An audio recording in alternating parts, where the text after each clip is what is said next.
what I'd found from my research, a lot of other people, it was saying it has 4 profiles, similar to the Elite controller. There's the default off, which disables these buttons, and then you have 3 custom profiles that you can make.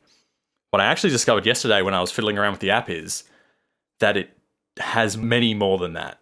Hi guys, I am really excited to do something a little bit different that I haven't done before, and a little bit of a product recommendation / review of the 8bitdo Pro2.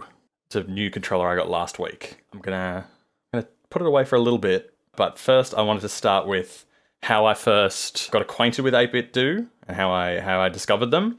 And that was about 3 years ago when I bought this as my first controller from them. It's the Sn30 gamepad, which is the Super Famicom. So the other one was just the Sn30 because it has the Japanese color scheme. And I bought that in tandem, this little guy, the retro receiver, which is a Snes Bluetooth adapter to wirelessly play on my original Super Nintendo. It doesn't just look like a perfect recreation of a SNES controller, it feels indistinguishable. The D-pad and the buttons all feel just as amazing as an official one. Year or two goes by and Nintendo releases the NES Mini and the Super Nintendo Mini, and 8bitdo come out again with a wireless receiver, which has got the little Wii nunchuck port on it.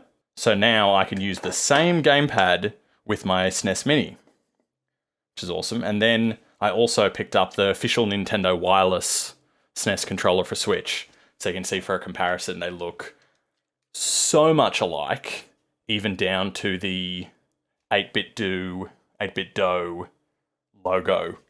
They kind of had to change things a little bit because after this, they released the Sn30 Pro, which was similar to the Wii classic controller that looked like a SNES, but it had 2 thumbsticks that were clickable and added two extra shoulders and a home and snapshot or a home and share button to make it fully compatible with the Switch. That still looked just like a Super Nintendo controller. After that, one of the ones I didn't buy that is essentially looked a lot like this.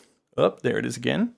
So it's basically the Sn30 Pro with the handles and triggers instead of like clickable shoulders. And that was called the Sn30 Pro Plus. And the names were starting to get a little bit long and awkward and annoying. But that got rid of that classic circular, different grade colored, probably like pressure from Nintendo in terms of infringing copyright when they were going that distinctly looking like a Nintendo controller. So they don't sell this guy anymore on their website. So I'm really glad that I was able to pick it up when I did. Then they released this, which compared to the Sn30 Pro Plus, one, it's got a nicer name. It's just called the 8bitdo Pro2. And really the only major differences is it has these 2 clickable, programmable paddles on the back, and it has another button in between the thumbsticks there that is a profile switcher for button remapping. So this controller it's very much still feels like a perfect Super Nintendo controller. Thumbsticks are very, very similar to DualShock 4. The same with the triggers. Similar style, but not a little bit less nice compared to a DualShock 4 trigger. But then they're sort of added in little hints of, they're kind of going for this market here, the Elite controller. That has been my favorite modern controller for a long time, with those extra paddles on the back. We've got hair trigger stoppers on this one that doesn't have, but then the button in the middle that changes the profile is incredibly similar. And when I first got this, I was super happy, excited, held it. I was like, that feels great. Press the buttons. I'm like, yep, that feels great as well. I had originally bought it because I was looking for a like lightweight, good retro primarily retro controller since the D-pad is placed in a more prominent position than where it is on an Xbox controller. For my Oculus Quest, because I had a bunch of emulators installed on that, and I wanted to have something that if I was going to take the Quest somewhere, I would have a dedicated controller to take with me, because syncing up an Xbox controller to it every time and then having to resync it to my computer was a pain in the ass. But the second I started feeling it, I was just like, oh, this is so nice. I found myself, I was sitting on my desk, I would just pick it up and hold it and like press the buttons even if I wasn't playing a game, because it was just such a satisfying feeling. So I've started playing it on the Switch for the last week, as well as trying it out on the phone as well. Yeah, I'm so taken by it that anything that is a primarily 2D game that uses a D-pad, I'm immediately going to go for this. The Xbox Elite D-pad is a very like clicky responsive D-pad, but it doesn't feel great over time for like a platforming game. I think when you're controlling a character, it's great for like going through menus and inventory screens. That's like where it really shines. I'm not a big fan of these paddle buttons. They're very, very easy to click. I have the Elite, this is the Elite 2 Xbox controller. I was happy with how they made those paddles a more solid click compared to the Elite 1, because it was too easy to accidentally hit. I think these are even softer click than the Elite 1. I can't see myself using them anyway, because for something that's primarily a retro controller, you've got too many buttons already. Most Super Nintendo games didn't use all 4 of the face buttons. You would only use 2 mostly. Something that is a really nice feature that they've added is that it has a little tiny toggle switch that goes between 4 different modes for pairing to Bluetooth, which is nice, because the previous ones, it was all this nonsense in the manual. It was like, all right, hold the start button and then like hold down the A button if you want to pair in Switch mode, and hold down the B button if you want to pair in Android mode. It was all super complicated and annoying. So here you have the 3 little letters. It says S, A, D, and then X. The S is for Switch mode, which makes sense. The A is for Mac mode, and then the Android mode is for D, which is a little bit confusing. And then X is for Windows/Xbox. But I believe the reason why the D is there for Android and not A is, I think that stands for direct input, and the X stands for X input.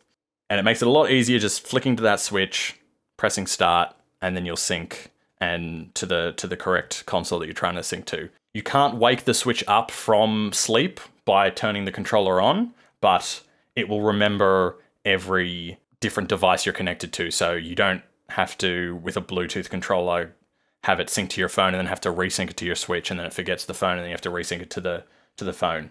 So that's really good, and happy that it does that, because I was only intending to have it paired through Android for my Oculus, but now that it's quick and easy to hot swap between Switch and Android and PC, I'm going to be using it frequently.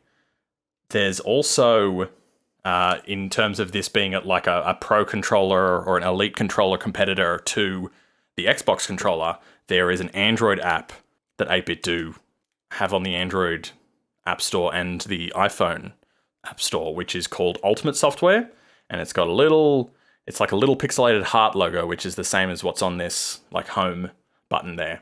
And you can remap every button, you can customize trigger sensitivity, you can customize the analog stick sensitivity, you can even do macros on it.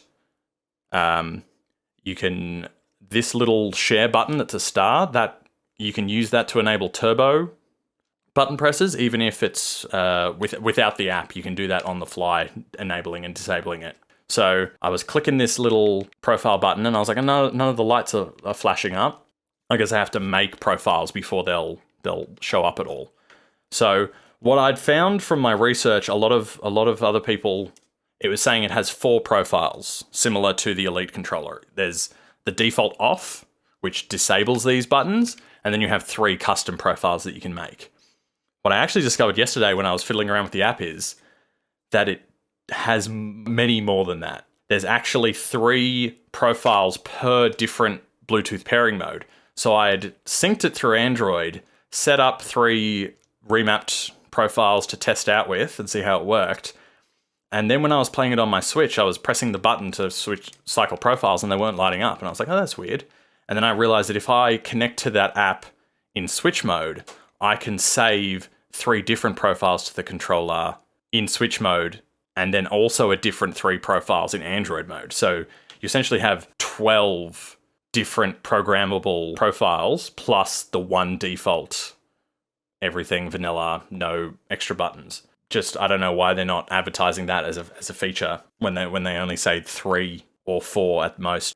So yeah, I've just been playing this with everything 2D. I'm really excited to play through some more titles coming up that I'm planning on doing, and I'm just immediately, my mind goes to like, yeah, anything that I can play that lets me use this controller more right now, I'm like addicted to it. I don't have anything negative to say really besides the paddles. So yeah, I'm very, very positive on it.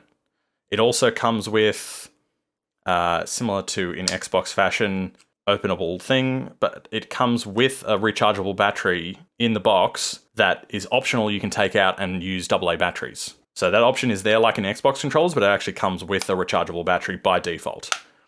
That's why I said product review / recommendation, because it's more of just a recommendation. It's like if you like retro controllers and you want a really good D-pad, I think this is maybe my favorite D-pad of any controller. It's on par with the Switch Pro controller, or if not better.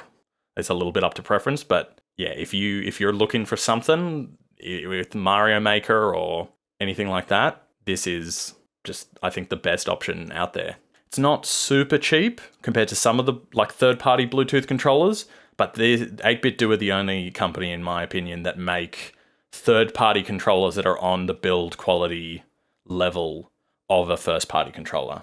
I've got this is it's a 2-tone grey. It's kind of based off of a PlayStation design. So the coloured letters on the buttons are the PlayStation colouring. And it's got that light grey, dark grey 2-tone. It also comes just in full solid black everything. And it comes in a white that's a slight off-white that's made to look like the Game Boy, classic Game Boy. So it's got the red buttons and it's a little bit white. So I'm a little bit disappointed that they don't have the Super Nintendo color scheme that they did for the Sn30 Pro Plus, I think it was. But I like for a retro controller, I like the retro looking design, even if I'm not a massive PlayStation person. So yeah, I hope that was interesting or helpful for you. Yeah, let me know if you have also bought one and if you're liking it, or if this has been helpful and it's made you want to buy one. Or just let me know if you like the change of pace of doing a kind of a product review, and if you want to see more of it.